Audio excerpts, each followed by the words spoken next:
আপনারা তো কিছু মনে করবেন না, এই কথাগুলো আমি বলতে চাইনি, কিন্তু বাধ্য হয়ে আমাকে বলতে হচ্ছে যে আপনারা এই দেশ যেন স্বাধীন না হয় তার জন্য আপনারা কাজ করেছেন, হত্যা করেছেন, গণহত্যার সঙ্গে অংশ নিয়েছেন।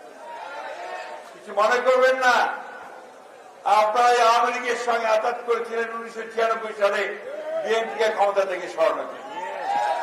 এবং আজকে যে বলছেন যে বিএনপি বাণিজ্য করতে পারবে না বলেই পিআর এর কথা বলছে, অথচ আপনারাই কিন্তু বিএনপির সঙ্গে সব সময় ভাগ করে নির্বাচন করেছেন, আসন ভাগ করে। অতীতের কথা ভুলে গেলে চলবে না, এটা বাস্তবতা। তাই আজকে হঠাৎ করে আপনারা এই আন্দোলনের প্রথম দিকে আপনাদের আমরা দেখতে পাইনি, সংগত করার কারণে পাইনি।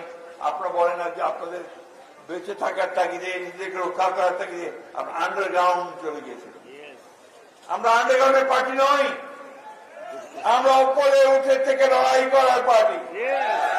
আমরা সংগ্রাম করি, আমরা প্রাণ দেই, জীবন দেই, কারাগারে যাই, অন্যায় অত্যাচার নির্যাতন সহ্য করি। দেশনেত্রী বেগম খালেদা জিয়া চিন্তা করেন 6 বছর কারাগারে ছিলেন, মাথা নত করেন নাই। বিএনপিকে ওই শিক্ষাই তিনি দিয়েছেন, বিএনপি মাথা নত করে না, লড়াই করে, সংগ্রাম করে, সে লড়াইয়ে জয়লাভ করে।